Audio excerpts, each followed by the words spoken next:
86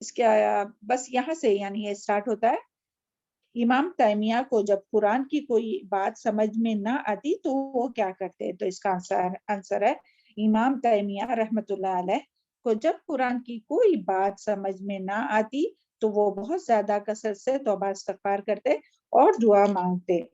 اور جس طرح سے یہ دعا آتی ہے کہ یا معلم ابراہیم علمنی، اے ابراہیم علیہ السلام کو سکھانے والے مجھے بھی سکھا دے. اور اسی طرح یہ دعا آتی ہے یا مفہم سلیمان فہم لی، اے سلیمان علیہ السلام کو فہم عطا کرنے والے مجھے بھی فہم عطا فرما. اور اس کے بعد یہ کوشچن ہے یعنی کوشچن نمبر 4 ہے یہ اس آیت کا. اس آیت میں ہمارے لیے کیا سبق ہے؟ تو آنسر ہے ہمیں کبھی بھی کوئی دین کی بات سمجھ میں نہ آئے تو کثرت سے توبہ استغفار کرنا چاہیے، کیونکہ اللہ تعالیٰ نے اس آیت میں بتایا ہے کہ گناہوں کی وجہ سے، نیکی کے کاموں میں پیچھے رہنے کی وجہ سے، اللہ تعالیٰ کی نافرمانی کی وجہ سے اللہ تعالیٰ دلوں پر مہر لگا دیتے ہیں اور سوچنے سمجھنے کی صلاحیت چھین لیتے ہیں. اسی لیے ہمیں بہت زیادہ استغفار کرنا چاہیے اور نیکوں میں آگے بڑھنے کی کوشش کرنا چاہیے اور اللہ تعالیٰ سے بہت زیادہ نافع علم اور ہدایت اور فہم کی دعا مانگنا چاہیے. جیسے کہ یہ دعا ہے رب زدنی علما اللہم فقہنی فی الدین یا اللہم فقہنا فی الدین. تو ان آیت کا یہی کوشچن تھا. پھر نیکسٹ آتے ہیں انشاءاللہ. یہ حدیث ہے آیت نمبر 92 کے ریفرنس میں جو حدیث ہے کہ یہ آیت ہے نا آیت نمبر 92 وَلَا عَلَى الَّذِينَ إِذَا مَا أَتَوْكَ لِتَحْمِلُهُمْ، یہ والی جو آیت ہے اس کے ریفرنس میں حدیث لکھی ہے. تو حدیث ہے حضرت جابر رضی اللہ عنہ کہتے ہیں کہ آپ صلی اللہ علیہ وسلم نے فرمایا کہ مدینہ میں کچھ ایسے لوگ ہیں کہ جب تم کوئی سفر کرتے ہو یا کوئی وادی عبور کرتے ہو تو وہ تمہارے ساتھ ساتھ ہوتے ہیں. صحابہ کرام رضی اللہ عنہ نے پوچھا کہ اس کے باوجود کہ وہ مدینہ میں ہے، تو آپ صلی اللہ علیہ وسلم نے فرمایا اس کے باوجود کہ وہ مدینہ میں ہے انہیں عذر نے روک لیا ہے. یہ بخاری اور مسلم کی حدیث ہے، یعنی ان کی نیتوں کی وجہ سے وہ نیکیوں میں شریک ہوتے ہیں. اللہ تعالیٰ ہم لوگوں کو ہر نیکی اور خیر کے کام کرنے کی نیت کرنے اور پھر اس کو پورا کرنے کی توفیق عطا فرمائے. پھر آتے ہیں نیکسٹ جو ہے وہ 11 پارہ، یہاں سے آیت نمبر 94 سے شروع ہوتا ہے، یعنی اس سے پہلے جو تھا وہ بھی 11 پارے میں ہی آئے گا. یہ ہے یعتذرون الیکم، آیت نمبر 94. اعوذ باللہ من الشیطان الرجیم. یعتذرون الیکم اذا رجعتم الیہم. تو اس کا کویشچن ہے لا تعتذروا کے کیا معنی ہے؟ لا تعتذروا کے معنی ہے کسی الزام کو دور کرنے کے لیے وجہ پیش کرنا، سچا یا جھوٹا بہانا یا عذر بنانا. اور اس کا نیکسٹ کویشچن ہے اس سے کون لوگ مراد ہے اور وہ کیا عذر پیش کرتے تھے؟ آنسر ہے اس سے مراد وہ منافقین ہے جو غزوہ تبوک میں مسلمانوں کے ساتھ نہیں گئے اور جب آپ صلی اللہ علیہ وسلم اور مسلمان واپس آئے تو آ کر جھوٹے عذر بہانے پیش کر رہے تھے تاکہ آپ صلی اللہ علیہ وسلم اور مسلمانوں کی نظر میں وفادار بنے رہے اور مسلمانوں کے ساتھ تعلقات قائم رکھے اور دنیائی زندگی کے جو فائدے ہیں اسے حاصل کرے. اور اسی کا نیکسٹ کویشچن ہے اس آیت میں ہمارے لیے کیا سبق ہے؟ تو آنسر ہے پوائنٹ نمبر 1 ہمیں اپنا جائزہ لینا چاہیے کہ کہیں ہم سے فرائض میں کوتاہی تو نہیں ہو رہی ہے. پوائنٹ نمبر 2 ہمیں اپنی ترجیحات یعنی کہ پرائیورٹی کو سیٹ کرنا چاہیے، جو زیادہ اہم کام ہے وہ پہلے کرنا چاہیے. پوائنٹ نمبر 3 ہمیں اپنے وقت کا صحیح استعمال کرنا چاہیے، وقت کو ضائع نہیں کرنا چاہیے. اللہ تعالیٰ ہم سب کو اسے محفوظ رکھے. نمبر 4 ہمیں دنیا والوں کو راضی کرنے کی بجائے اللہ تعالیٰ کو راضی کرنے کی فکر اور کوشش کرنا چاہیے. نمبر 5 قیامت کے دن اللہ تعالیٰ ہمارے بہانوں سے راضی نہیں ہوں گے، اس لیے ہمیں عملی زندگی میں بہانے نہیں کرنا چاہیے. اللہ تعالیٰ ہم سب کو اس سے محفوظ رکھے کہ ہم لوگ کوئی نیکی کا کام کرنے یا نہیں کرنے کے لیے بہانے بنائیں، کیونکہ آخرت میں وہ کچھ بھی کام نہیں آئیں گے. چلو پھر نیکسٹ دیکھتے ہیں آیت نمبر 97 کا صرف یہ حصہ جو کہ کوشچن نمبر 4 ہے. سنگ دلی کے کیا اسباب ہے؟ اور دلوں کو نرم کرنے کے کیا اسباب ہے؟ تو سنگ دلی کے پہلے اسباب دیکھتے ہیں. اللہ تعالیٰ کے ذکر سے اعراض کرنا، موت کی یاد سے غفلت برتنا، گناہوں اور برائیوں میں مگن رہنے کی وجہ سے دل سخت ہوتے ہیں، اور اسی طرح خواہشات کی پیروی کی وجہ سے اور زیادہ ہنسنے کی وجہ سے دل مردہ ہو جاتے ہیں. اللہ تعالیٰ ہم سب کو اس سے محفوظ رکھے. اور دلوں کو نرم کرنے کے اسباب، تو پوائنٹ نمبر 1 موت کو یاد کرنا، پوائنٹ نمبر 2 قرآن میں تدبر کرنے سے دل نرم ہوتا ہے، پوائنٹ نمبر 3 اگر گناہ ہو جائے تو اس کے بعد فوراً سے توبہ کرنا، نمبر 4 مسکین کو کھانا کھلانا، یتیم کے سر پر ہاتھ پھیرنا یعنی یتیم کی پرورش کرنے میں اپنا حصہ لگانا، اور اسی طرح نمبر 5 مریضوں کی عیادت کرنا، مریضوں اور کمزوروں کی عیادت کرنا. پھر نمبر 6 فرائض کے ساتھ ساتھ نوافل کا اہتمام کرنا، فرائض کے ساتھ ساتھ نوافل کا اہتمام کرنا. اور نمبر 7 نفس کے شر سے اپنے آپ کو روکنے کی کوشش کرنا. اللہ تعالیٰ ہم سب کو ایسا کرنے کی توفیق عطا فرمائے. اور اسی کا نیکسٹ کوشچن ہے دلوں میں سے کون سا دل سب سے افضل ہے؟ اس کے بارے میں حدیث لکھیے. تو حدیث ہے نبی کریم صلی اللہ علیہ وسلم نے فرمایا، اور یہ دوسری حدیث ہے. نبی کریم صلی اللہ علیہ وسلم نے فرمایا بے شک اللہ تعالیٰ کے لیے زمین میں برتن ہے اور تمہارے رب کے برتن اس کے نیک بندوں کے دل ہے، اور ان میں اسے سب سے محبوب وہ دل ہے جو سب سے زیادہ نرم ہے اور سب سے زیادہ رقیق ہے. اللہ تعالیٰ تو ہم سب کے دلوں کو نرم کر دے. یہ طبرانی کی حدیث ہے. پھر بعد میں یہ 98 کے صرف لفظی معنی دیکھیے. مغرمن غارما اس کا روٹ ورڈ ہے تاوان یعنی کہ ٹیکس، نہایت ناگواری سے خرچ کیا جانے والا مال. اور دوائر اس کا روٹ ورڈ ہے دال باورا، مصیبت وہ گردش ایسی مصیبت جو اچھی حالت کے بعد جو بری حالت میں تبدیل ہو. بس اس کا یہی تھا. اور اس کے بعد اسی آیت کا نہیں آیت نمبر 99 کا یہ حصہ کہ صدقہ کرنے کے کیا فائدے ہیں.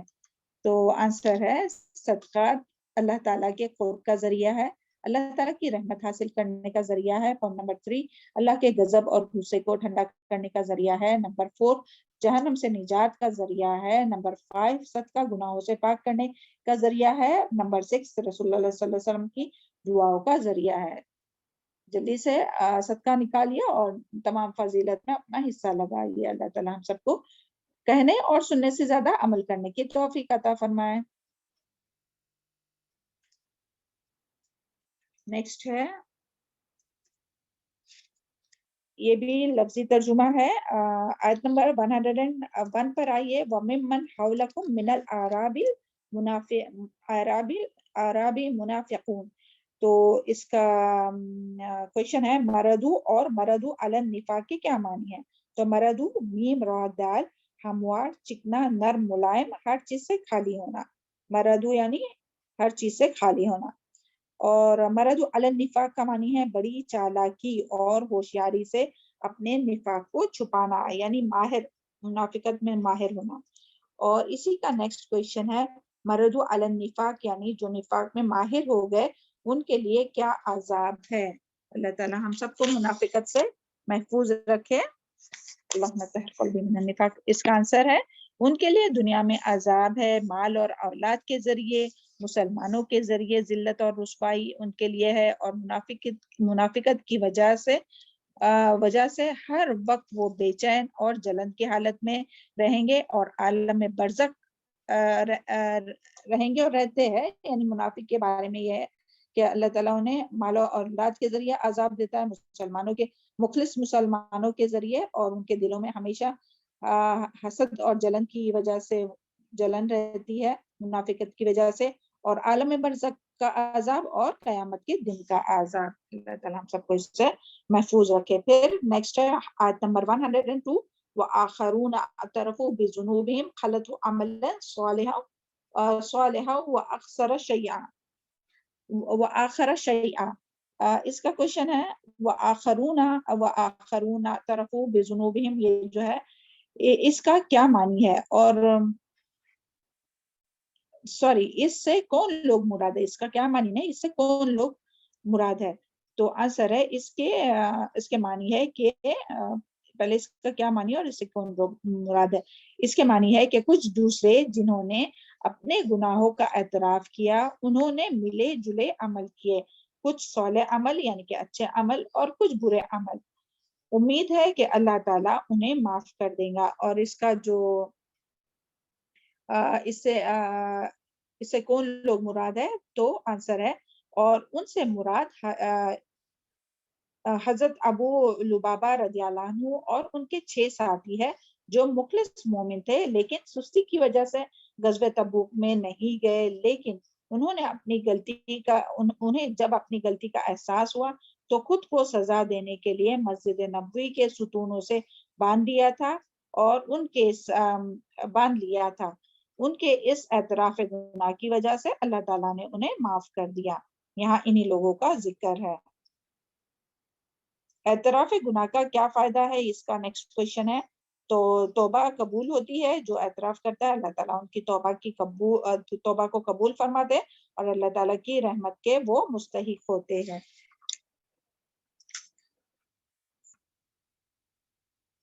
پھر نیکسٹ ہے 103 خذ من اموالہم صدقۃ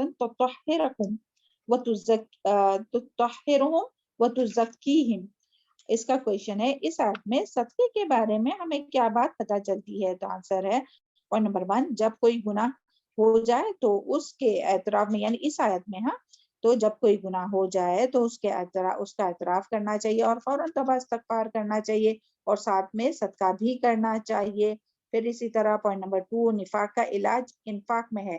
یہ بھی پوائنٹ یاد رکھیے، نفاق کا علاج یعنی اگر منافقت محسوس ہوتی ہے دل میں تو فوراً سے ہمیں کیا کرنا چاہیے، انفاق یعنی کہ خرچ کرنا چاہیے. نفاق کا علاج انفاق یعنی کہ خرچ کرنے میں ہے. پوائنٹ نمبر 3، صدقے سے ظاہری اور باطنی دونوں کی صفائی ہوتی ہے اور نفس کا تزکیہ ہوتا ہے، یعنی کہ برائی دور ہوتی ہے اور اچھائی کی نشو و نما ہوتی ہے. دیکھیں کتنے فائدے صدقے کے. پھر پوائنٹ نمبر 4، صدقہ اللہ تعالیٰ کے غضب یعنی کہ غصے کو ٹھنڈا کرنے کا ذریعہ ہے. پوائنٹ نمبر 5، صدقہ وصول کرنے والے کو صدقہ کرنے والے کے حق میں دعائے خیر یعنی کہ دعائے رحمت اور برکت کی دعا کرنی چاہیے. اور پوائنٹ نمبر 6، صدقہ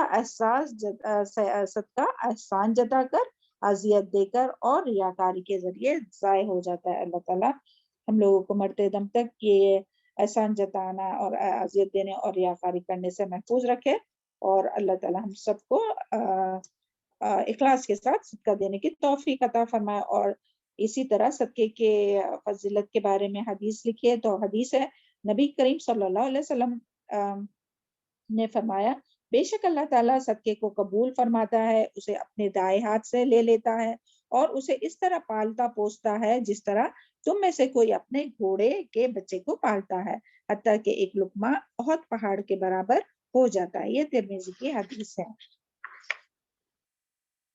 اس کے بعد میں ہے نیکسٹ کویشچن آیت نمبر 106 کا یہ حصہ یعنی کہ کویشچن نمبر 2، منافق اور مومن میں کیا فرق ہے. تو آنسر ہے پوائنٹ نمبر 1، مومن اپنی غلطی کا فوراً اعتراف کرتا ہے اور منافق اپنی غلطی پر بہانے بناتا ہے یعنی کہ اعتراف نہیں کرتا ہے اور بہانے بناتا ہے. اور پوائنٹ نمبر 2، مومن کا پچھلا ریکارڈ صاف ہوتا ہے جبکہ منافق کا پچھلا جو ریکارڈ رہتا ہے وہ صاف نہیں ہوتا ہے، خراب ہوتا ہے.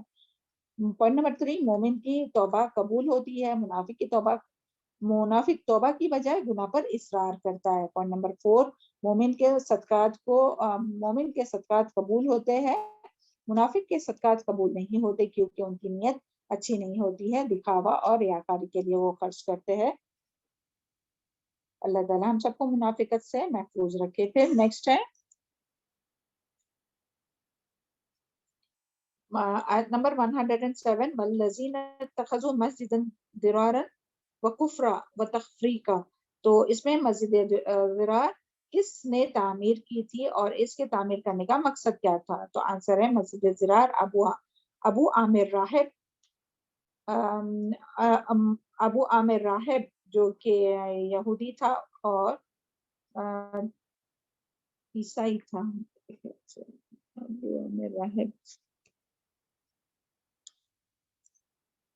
عیسائی تھا. ابو عامر راہب جو کہ دور جاہلیت میں وہ اس نے عیسائیت جو ہے وہ قبول کی تھی. تو ابو عامر راہب اور منافقین مدینہ نے تعمیر کی تھی. اور نیکسٹ اس کا کوشچن کہ زرار کا کیا مطلب ہے اور اس مسجد کو مسجد زرار کیوں کہا گیا ہے. تو زرار کا معنی ہے ایسا نقصان جس میں نقصان دینے والے کو بھی کوئی فائدہ نہ ہو. اور اسے کیوں کہا گیا ہے؟ تو اس کی وجہ ہے کیونکہ یہ مسجد عبادت کے لیے نہیں بلکہ اسلام کے خلاف سازشوں اور آپ صلی اللہ علیہ وسلم کے دشمنوں کے لیے پناہ گاہ کے لیے بنائی گئی تھی. اور پھر اسی کا نیکسٹ کویشچن ہے آیت نمبر 108 لا تکن فیہ ابدا. تو اس آیت سے ہمیں کیا باتیں پتہ چلتی ہے. تو پوائنٹ نمبر 1 ہے مسجد قباء اسلام کی سب سے پہلی مسجد ہے جس کی بنیاد تقوی پر رکھی گئی ہے. اس آیت سے ہمیں یہ پتہ چلا. پھر پوائنٹ نمبر 2 مسجد قباء میں 2 رکعت نماز پڑھنے کا ثواب 1 عمرہ کے برابر ہے. پوائنٹ نمبر 3 نبی صلی اللہ علیہ وسلم پیدل اور سوار مسجد قباء کی زیارت کے لیے تشریف لایا کرتے تھے. پھر پوائنٹ نمبر 4 مسجد قباء میں نماز پڑھنے والوں کو اللہ تعالیٰ کی پڑھنے والوں کی اللہ تعالیٰ نے تعریف کی ہے کہ ان کی طہارت کی وجہ سے. اور پوائنٹ نمبر 5 اللہ تعالیٰ پاک صاف رہنے والوں سے محبت کرتا ہے. اور پوائنٹ نمبر 6 نماز میں نمازی کا بھولنا وضو میں احتیاط نہ کرنے کی وجہ سے ہوتا ہے. اور پوائنٹ نمبر 7 طہارت اللہ تعالیٰ کی قرب کا ذریعہ ہے اور طہارت میں کوتاہی نماز میں خلل کا ذریعہ ہے. نیکسٹ ہے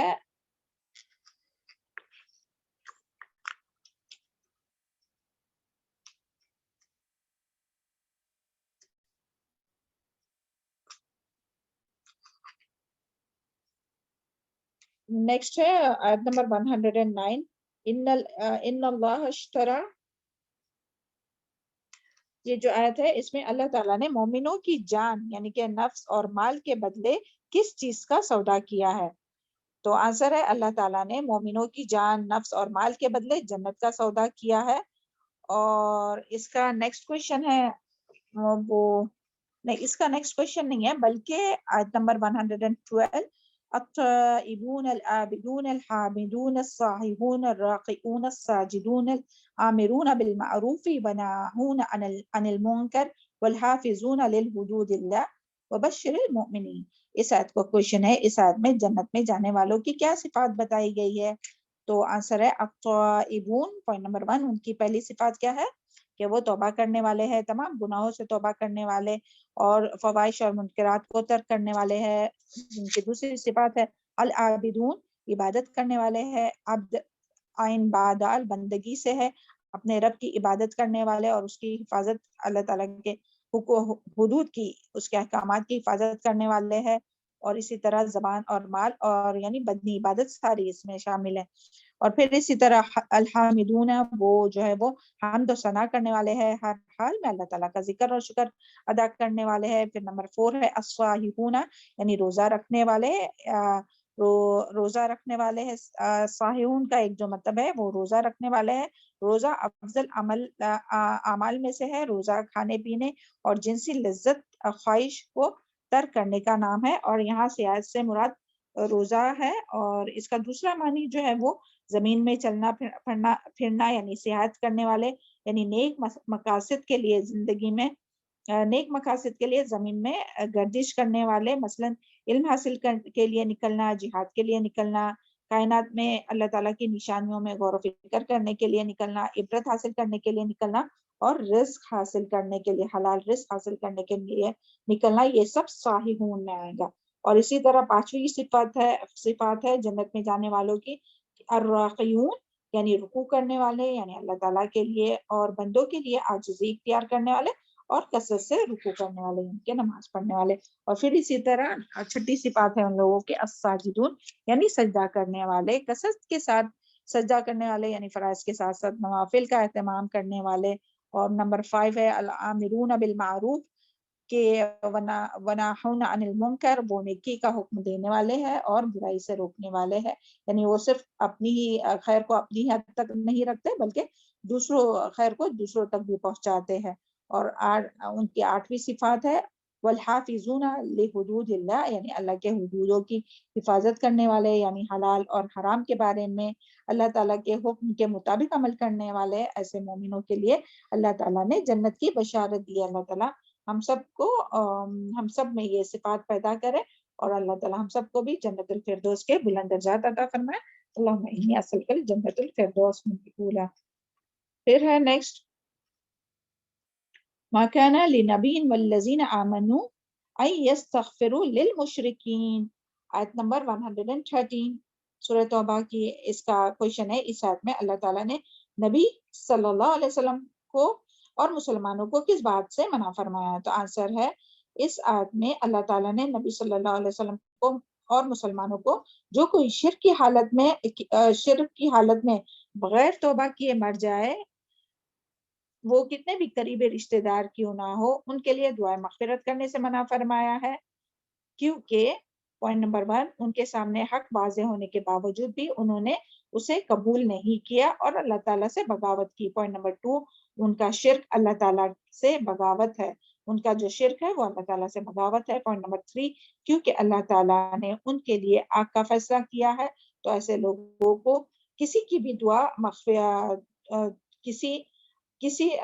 ایسے لوگوں کو کسی کی بھی دعائیں مغفرت کا کوئی فائدہ نہیں ہوگا۔ اور نمبر 4، ان کے لیے دعائیں مغفرت کرنا اللہ تعالیٰ سے انصاف کی کرنا اللہ تعالیٰ کے انصاف کی تردید کرنا ہے، اس لیے زندگی میں مشرکوں کے لیے ہدایت کے لیے دعا کی جا سکتی ہے اور ان کے لیے بہت کوشش کرنا چاہیے، لیکن مرنے کے بعد ان کے لیے کسی کے لیے دعا کا کوئی فائدہ نہیں ہوگا۔ اللہ تعالیٰ سے دعا ہے اللہ تعالیٰ تمام انسانوں کو شرک سے محفوظ رکھے، اور اللہ تعالیٰ سب کو جہنم میں جانے سے محفوظ رکھے، اور اللہ تعالیٰ سب کو توحید کی توفیق عطا فرمائے، اور توحید پر ہی اللہ تعالیٰ ہم سب کو فوت کرے۔ نیکسٹ ہے آیت نمبر 118 وَعَلَى الصَّلَاةِ الَّذِينَ خُلِّفُوا۔ خلفو کے کیا معنی ہے؟ خلفو کے معنی ہے خالفا، روٹ ورڈ ہے، خلف سے ہے یعنی کہ پیچھے، جو پیچھے چھوڑ دیے گئے، جن کا معاملہ ملتوی کیا گیا، جو معافی ملنے سے پیچھے چھوڑ دیے گئے۔ اور اس کا نیکسٹ کویشچن ہے وَعَلَى الصَّلَاةِ الَّذِينَ سے کون لوگ مراد ہے؟ تو وَعَلَى الصَّلَاةِ الَّذِينَ اس سے مراد وہ 3 مخلص مومن ہیں جو غزوہ تبوک میں پیچھے رہ گئے، جن کی معافی کا معاملہ 50 دنوں کے لیے ڈیلے کیا گیا، مؤخر کیا گیا۔ ان کے نام یہ ہے کعب بن مالک، یہ مشہور شاعر تھے۔ جنگ تبوک کے موقع پر وہ بہت خوشحال تھے، مالدار تھے، ان کے پاس کوئی عذر نہ تھا۔ پوائنٹ نمبر 2، مرارہ بن ربی رضی اللہ عنہ، ان کا ایک باغ تھا، اس کے پھل پک رہے تھے، انہوں نے سوچا کہ اس سے پہلے وہ بہت سے غزوات میں شریک رہ چکے ہیں، اس بار نہیں گئے تو کیا ہوا؟ اور جو تیسرے تھے وہ ہلال بن امیہ، جو اپنے اہل و عیال سے بہت عرصے سے جدا تھے، اور اس جنگ کے موقع پر وہ اپنے اہل و عیال کے ساتھ میں تھے، تو انہیں خیال آیا کہ اس موقع پر وہ ان کے ساتھ رہیں گے۔ اور اسی کا نیکسٹ کویشچن ہے، ان تینوں صحابہ کرام کی توبہ کی قبولیت کے لیے 50 دن کا وقت کیوں لگایا گیا؟ کیونکہ آپ صلی اللہ علیہ وسلم 50 دنوں میں تبوک سے واپس آئے تھے، تو جتنے دن آپ صلی اللہ علیہ وسلم کو سفر پر لگے تھے، اتنے دن ان لوگوں کے ساتھ بائیکاٹ یعنی سوشل بائیکاٹ کیا گیا۔ اور نیکسٹ کویشچن ہے اس آیت کا، ان تینوں صحابہ کرام کے پورے واقعے میں ہمارے لیے کیا سبق ہے؟ تو اس میں 9 پوائنٹس ہے، اس میں سے آپ کوئی بھی 4 پوائنٹ آپ اس میں سے کوئی بھی آپ لوگ یاد کیجئے، جس میں سے کہ یہ پوائنٹ تھا کہ پوائنٹ نمبر 1 تھا کہ بعض کام ایسے ہوتے ہیں جو فرض کے درجے پر ہوتے ہیں، اسے ہمیں ہرگز کسی قیمت پر بھی کرنا چاہیے اور اسے کبھی بھی سستی کر کے اسے چھوڑنا نہیں چاہیے۔ پھر پوائنٹ نمبر 2، صحیح وقت پر صحیح فیصلہ کرنا چاہیے، یعنی نیکی کے کاموں میں ٹال مٹول نہیں کرنا چاہیے۔ اللہ تعالیٰ ہم سب کو اس سے محفوظ رکھے۔ پوائنٹ نمبر 3، ہمیں اپنی نیکی پر کبھی بھی مطمئن نہیں ہونا چاہیے کہ بس اب اتنی نیکی کافی ہے، ایسا نہیں سمجھنا چاہیے۔ پوائنٹ نمبر 4، سچ بولنا کتنا بھی مشکل ہو اور کتنا بھی نقصان نقصان ہو اس سے ہمارا، لیکن ہمیں ہمیشہ سچ بولتے رہنا چاہیے۔ اللہ تعالیٰ ہم سب کو توفیق عطا فرمائے، کیونکہ سچ میں ہی نجات ہے۔ پوائنٹ نمبر 5، ہمیں اپنے بڑوں کو راضی کرنے کے لیے جھوٹ نہیں بولنا چاہیے اور انہیں خوش کر کے اللہ تعالیٰ کو ناراض نہیں کرنا چاہیے،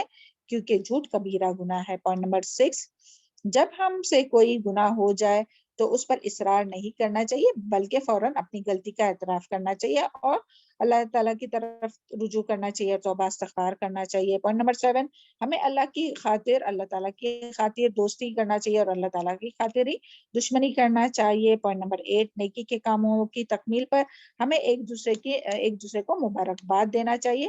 پوائنٹ نمبر 9، گناہ سے توبہ کے لیے اور بطور شکرانہ ہمیں صدقہ خیرات بھی کرنا چاہیے۔ اللہ تعالیٰ ہم سب کو اس کی توفیق عطا فرمائے۔ چلیں نیکسٹ دیکھتے ہیں،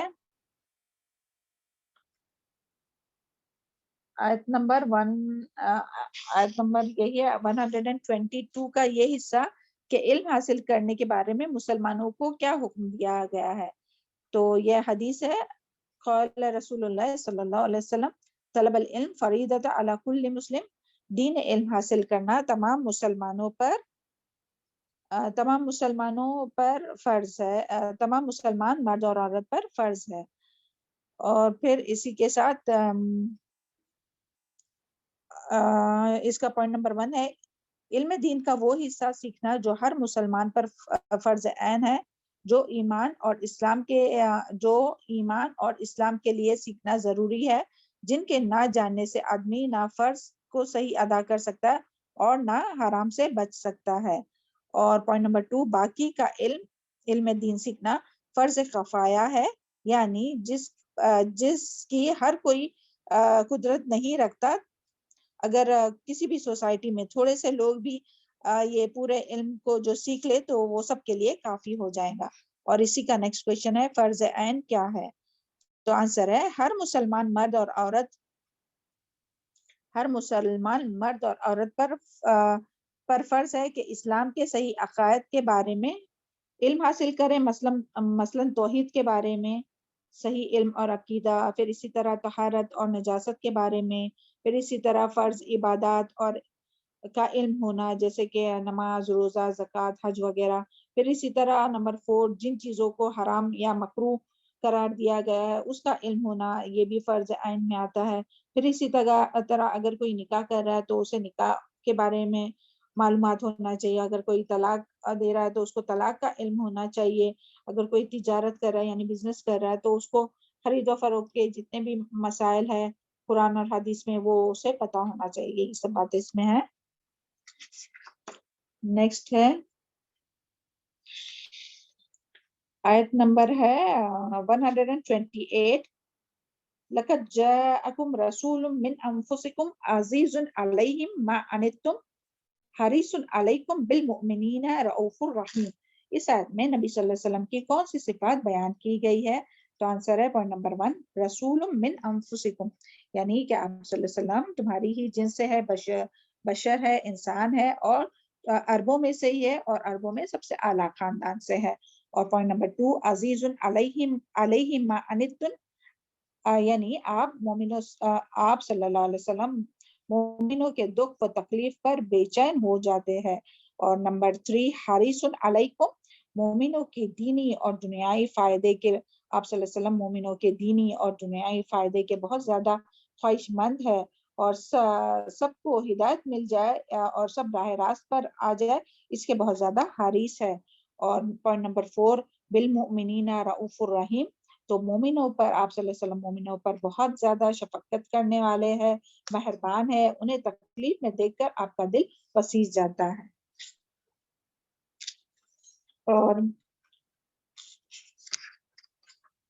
اور بس یہ آخر لاسٹ کویشچن ہے کہ بس ادروائز یہاں تک ہی رکھتے ہیں انشاءاللہ۔ ہاں، یہ حسبی اللہ لا الہ الا ہو علیہ توکلت وہو رب العرش العظیم، یہ ہمارے خیال سے پہلے ہو گیا ہے، تو بس یہاں تک ہی رکھتے ہیں۔ الحمدللہ یہ اپنا سورہ توبہ کی جو ریویژن ہے وہ کمپلیٹ ہوا۔ اللہ تعالیٰ آپ سب کے لیے اور ہم سب کے لیے بھی آسانی کرے قرآن کا علم حاصل کرنے میں، سیکھنے میں، اور حدیث کا علم حاصل کرنے میں، سیکھنے سمجھنے میں، عمل کرنے میں، یاد رکھنے میں۔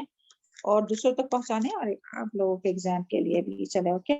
سبحان ربک رب العزت عما یصفون وسلام علی المرسلین والحمد للہ رب العالمین. السلام علیکم ورحمۃ اللہ وبرکاتہ.